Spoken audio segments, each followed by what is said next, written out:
Good evening, it's Right Blend, and I am back once again at the Ottawa Courthouse, an all too familiar location, 161 Elgin, to cover the trial of Pat King. Today was day one of the trial of Pat King, and I believe we have 10 days scheduled in the next 2 weeks, 5 days this week, and then 5 days the next week, and then I believe I heard that we will be back sometime in July to continue.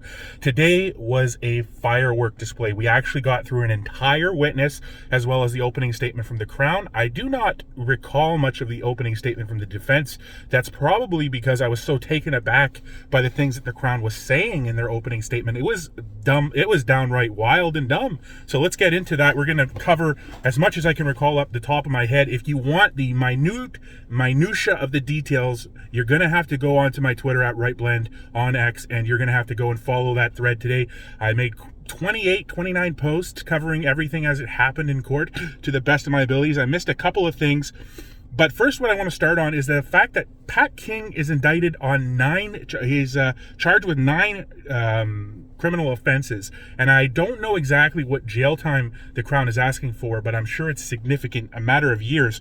So there are 2 Crown attorneys, and there's Natasha Calvino for the defense, along with defense articling student that was in court today, and I've heard that there's also other defense attorneys working on this. I haven't seen them yet. And on the prosecuting side, we have 2 Crown attorneys plus the investigating detective, plus there was an articling student as well for the Crown today. So the charges against Pat King are so this is the arraignment. You stand indicted of counseling to commit mischief that was not committed. Pat King pleaded not guilty. You stand indicted of counseling obstruct police not committed. Pat King pled not guilty. You stand indicted of counseling obstruct police not committed, not guilty. I don't know if that was a mistake. And then, of course, the second one, if that one didn't go through, was indicted of counseling intimidation, which was pled not guilty. Count 4 did resist, obstruct police, which Pat King pled not guilty. Did commit mischief, not guilty, which is count 5. Did wrongfully and without lawful authority for purpose of compelling one or more person block one or more highways, not guilty. Did wrongfully and without lawful authority for purpose of compelling one or more person intimidate or attempt to intimidate by threat that other injury will be done, not guilty. Did counsel to commit offensive disobey court order, which was not committed, not guilty. And did without lawful excuse disobey lawful court order, not guilty. So 9 in total, and that was the arraignment. And then the Crown went into their theory of each of the 9 charges, basically where they're saying the big picture of what Pat did. And I missed some of it because the police were actually confronting somebody in the row in front of me who I guess was causing a disruption or handing out literature or something like that. You can't solicit there. I don't know if there was something else going on.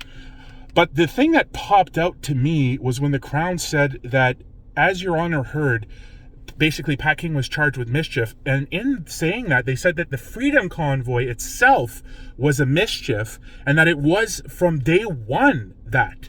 So from the first day, it was mischief. Somebody should have objected to that. That's just false. That's not true. That's not been accepted by any court. It was a protest. Certainly on the first day, it had all the legal protections of a protest. So that shouldn't have been allowed to be said.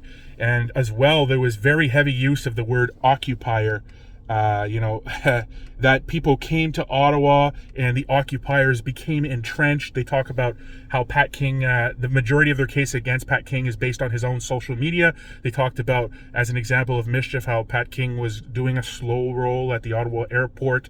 Talked about a bunch of that stuff. But again, the big thing that popped out at me was the language, the use of the word occupation, digging in, calling the entire protest a mischief, and saying, basically implying that just being there, you're guilty of something. So there should have been, in my opinion, maybe a little bit more snapback on that. But certainly Natasha Calvino did good later on. But I remember in the Tamara and Chris trial early on when the Crown did their opening statement, and of course that's falls kind of outside the normal procedures where there's more opinions in those things. And the Crown said that they called the convoy an occupation or used that language, and I remember Granger or Greenspun getting up and basically clarifying that language isn't neutral and it should be a problem. And I guess from that point forward, Justice Perkins McVeigh maintained that that language wouldn't be an appropriate description. And I remember later on, during some of the so-called civilian witness testimony, some of them, the residents of Ottawa, were using the term occupation, and the justice corrected them that that's not the term we've been using.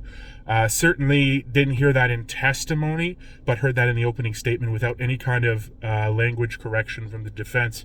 So some ground being conceded here, but again, there was quite a bit of a comeback later on in the second half. We were down for the first, but in the second half, I think there was a good comeback with the defense. Again, if you want all the technicalities and specificities, heard that word today, go on to Twitter and follow my thread. It's very detailed. It's basically, I'm not going to say it's 100% accurate, but it's fairly accurate if you really want those details, and there's a lot of them, right? So the first witness who testified, so after the opening statement from the Crown, the so-called occupiers digging in, calling the convoy a mischief from day one, there was a little discussion about the Freedom Convoy where Natasha Calvino basically said that she wasn't comfortable with the Freedom Convoy terminology because it basically meant to her that everyone's one group, and she wanted to say that there's many different groups and that Pat King, her client, is not associated with some of the fringe groups. Then the judge, I'm sorry, I haven't picked up his name yet, but I do know that he used to be a senior justice 10 years ago, commented that when they say the term Freedom Convoy, they're not doing any adjudication to the term, they're just using it as a descriptor, so it's fine to use. The Crown maintained it was neutral language, so that wasn't really an objection, but just a discussion that went back and forth. And if I didn't mention it at the beginning, this is happening at the Elgin courthouse, but it is not in the same court as Tamara and Chris's trial. Tamara and Chris's trial is happening in the Ontario Court of Justice, and mostly judge-alone trials will happen there, but this is happening in the Ontario Superior Court of Justice, and usually jury trials happen in the Superior Court of Justice, but apparently judge-alone trials do happen there, and I think it was something along the way here that had this trial elevated to the Ontario Superior Court of Justice. Now, technically, the Superior Court of Justice is a higher court. Like, before you go to the Ontario Court of Appeals, if you are appealing in the Ontario Court of Justice, you appeal to the Superior Court of Justice. And the Superior Court of Justice, the justices in the Superior Court are federally appointed and paid, whereas I believe the justices in the Ontario Court of Justice are provincially appointed and paid. So there's a difference there too as well. And there was some other status or historical things that happened when we started the proceedings. Somebody got up and said, anyone with business before the king, present yourself, or something like that. So, there's a bit of that. The same other thing, and the other thing, I believe that all the lawyers participating are robed up. So those are the big major differences. It's technically a higher court. When it comes down to the nitty-gritty, sorry folks, I'm parched. I didn't drink very much in there, and it's getting back on the saddle to do this again and to summarize these things in the best way possible. So bear with me. There's going to be some learning curves and some growing pains as we get back into things, and I'll try to do my best. I know there's a bit of I missed again something when the police were talking to the man in front of me in the row in front of me early in the morning, but like I said, so after the opening statements from the Crown, the discussion about the terminology Freedom Convoy, the differentiation from the defense about the different groups within the Freedom Convoy, another argument we also heard in the trial of Tamara Leach, we moved on to the first piece of evidence, which is an OPS compilation video that showed different streets with traffic moving, some chanting, and then some aerial shots of the police action. Didn't show Saba being kneed and restrained. Didn't show Candace Sarta being routed by the horses and run over. Didn't show any of that. Just showed the groups standing around. Didn't see anyone in the police footage from the aerial photos or whatever, or the body cameras, actually in a fighting position like we saw at the University of Calgary encampment this last week when the police there cleared out the unrelated protest. We saw protesters there throwing things, shining things in police officers' eyes, getting in a fighting position, striking at police officers. Didn't see any of that in any of this footage, so that's very interesting. No mention of the federal court decision that the invocation of the Emergencies Act violated the charter and was not justified and was ultra vires, doing without authority. So I'm interested to see if that will have any kind of relevance in the arguments, but I don't think it will, because I foresee if it wasn't brought up that they would just say, well, these charges these charges didn't use the Emergencies Act. There's nobody charged under any of the regulations of the Emergencies Act. But if you want it to be nitty-gritty, the Emergencies Act was invoked, the police action happened, and then everyone was charged with mischief and so on. But the argument's going to be, well, doesn't matter because it had no effect on anything. That's the way it is. We did hear about the Justice McLean decision from February 7th, the injunction. Our first witness today, we did get through all of one witness, which was I believe it was Vivian de la Rue. Sorry, I just have to, I know that we're getting other witnesses. That she was a witness who testified with Zexi Lee at the POEC Commission, at the Public Order Emergency Commission. She testified side by side with Zexi Lee in late 2022, you might recall. So her name is Vivian. I'm just going to try and find that here. Just give me a second. I know that we're also going to hear from other witnesses who were at the trial of Tamara and Chris, including tomorrow we're supposed to hear from Vivian Lear, I believe, and then we're also going to hear from Natalie Hanaud from OC Transpo, formerly, I believe, and also we're going to hear from Paul Jorgensen. Remember the whole headset debacle there? So there's a lot of familiar faces coming back to this trial, repeat witnesses. But this witness today, Victoria, sorry, I'm trying to get her actual name, Laronde, I think it was De Laronde, I believe. I apologize if I got that wrong. Anyways, so she was the Crown's first witness. During examination in chief, she described how she is 95 to 98% visually impaired, how she navigates using a stick, basically by waving an assisted device on the ground to navigate, and she depends heavily on these things she calls tizzies, which are these textile indicators at the end of a walkway before the road to orient her in the correct direction and also warn her when the road is ending. She also relies on noises from intersection crosswalk signals where you hold it for 10 seconds. And she said if you go north-south, it's like a tweeting bird tweet, or if you go east to west, it sounds like go east-west, or something like that. There's two different sounds depending on which way you're crossing, so that helps her know which way to go. She also uses an app called Be My Eyes, which she uploads pictures of the environment, and volunteers describe to her what's in front of her so she can navigate. If there's a sandwich board or something is the word she used. And as well, there's a new addition, Be My AI, where it does all that, but I guess autonomously with more detail and hopefully with as much accuracy. And she basically testified that during the convoy, smells permeated her pretty high-level apartment. She lives above the 10th floor in a high-rise building on Kent Street at some intersection where trucks were parked. And she heard lots of horns, and she described the horns as non-stop, as reaching crescendos, big climaxes, she said they'd be really organized. She said that at 7 a.m, that someone would come out with a steel-on-steel sound and then megaphones, and then there would be a coordinated horning that would reach the crescendo. And she described it as, and to me, I never personally witnessed any of that. I've never seen evidence of any of that. Very odd to me that's how she described these things. And she did testify that after the February 7th McLean injunction granted to Zexi Lee, I believe, that the horns did subside. But she said they were more organized afterwards, and they were still during the day a lot, but they weren't as constant as they were before the February 7th injunction. So that's interesting. And she also described, again, the smells coming through into her house, the smell of diesel, the smell of gasoline, the loud music. She said that the song We're Not Going to Take It Anymore was played nonstop, and that there was a lot of people, many people. And she said as a visually impaired person, she couldn't get the services she relied on, like pharmacy or grocery deliveries, Uber Eats for hot food, Uber for getting out in a car, or taxi getting out in a car, or using transit or whatever. She says when she uses paratranspo, this is clarified on the defense line of question, that it's a taxi. And the defense actually followed up on a lot of this. They asked, for example, did you ever try to call a taxi or whatever to come get you? And then she admitted that she never did ask, she never did call. She just knew through media or other means, possibly a friend told her, that there was none available. And then she was asked by the defense, are you aware that paratranspo was operating in Ottawa downtown during the time? And she said, no, not me, because I used the taxi service of paratranspo, so it was not running. She was asked if she ever called 911, and she said no, because she knew that they were overwhelmed. She said her friend called 911, the police, and was told, thanks for telling us, but we're overwhelmed. I mean, I don't know can we, like, why did the defense didn't ask for more evidence of that? Because that seems like a big issue, that the police would tell a private citizen, yes, we're overwhelmed. I don't understand how that would be communicated to anyone. That's just not something that seems to me that happens.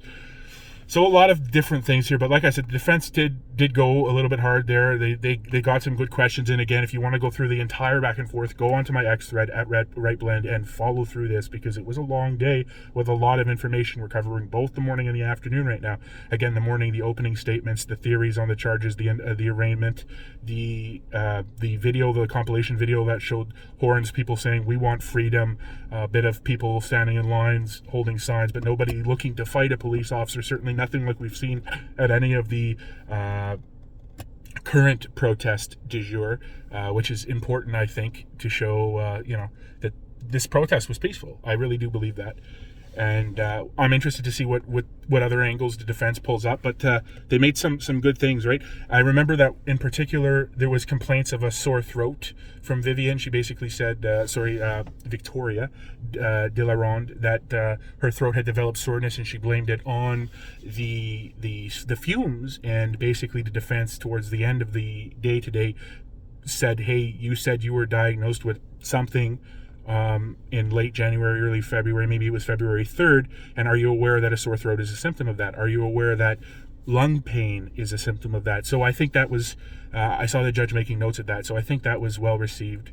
And then Miss de la Ronde complained of hearing loss, and so defense asked her, this is stuff that she gave in chief with the Crown, and this is stuff that the defense took up again. And so the defense asked her, have you had your hearing tested? And she said yes, in I believe July or summer 2023.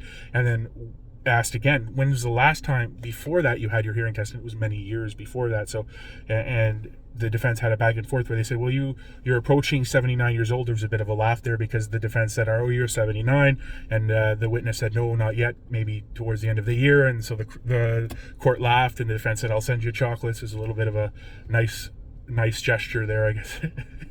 and they moved on from that. But are you aware that a part of aging is you lose your hearing a little bit? That's something that can happen.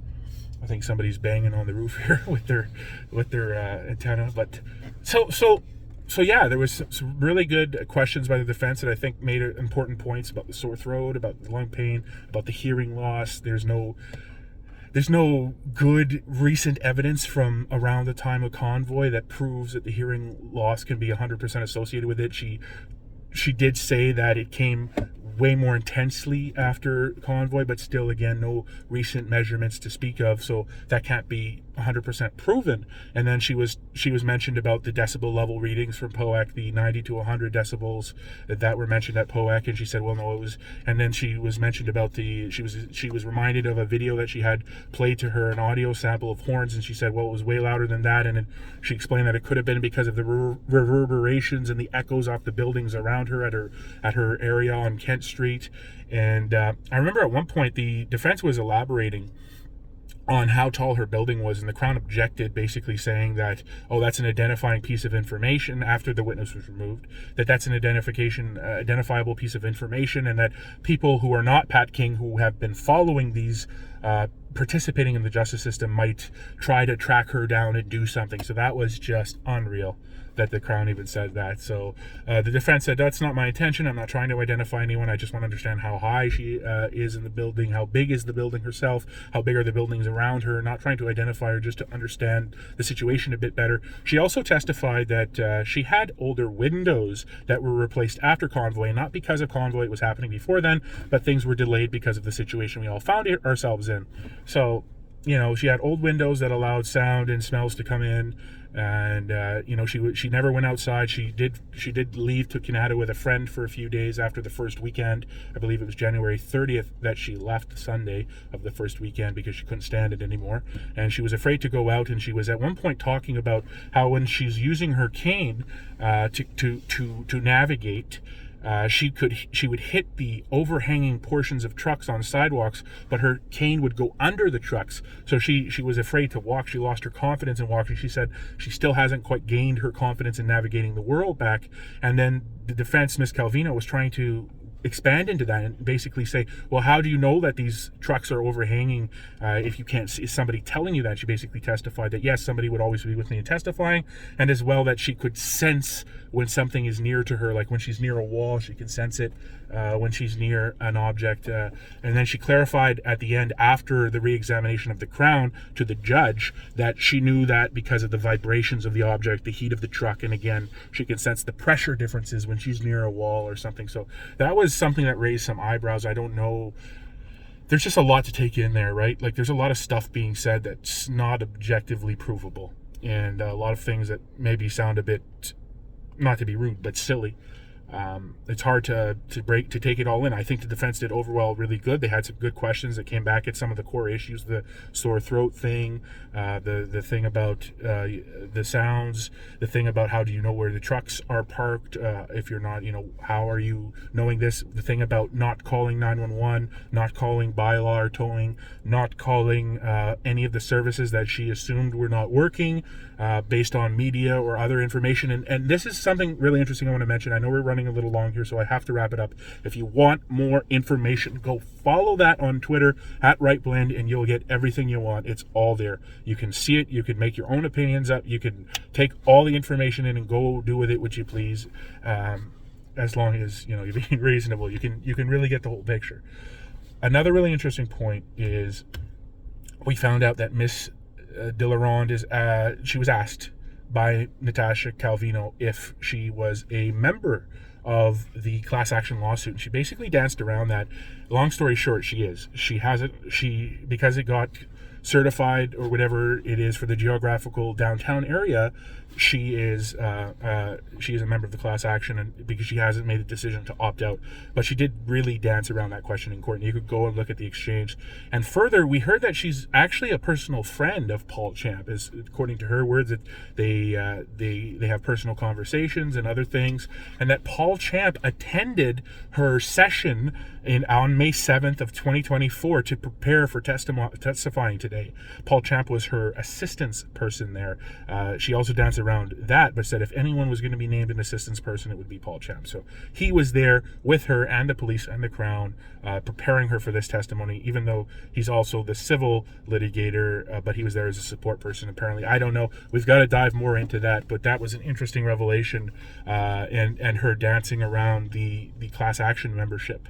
As you recall from the trial of Tamara and Chris, that's basically Eric Granger's question would be, are you aware of a lawsuit filed on such and such a date? Are you in any way participating in it? And that would be really important for a judge to know in terms of conflict of interest. Is there a monetary compensation that can be gained down the road, so forth?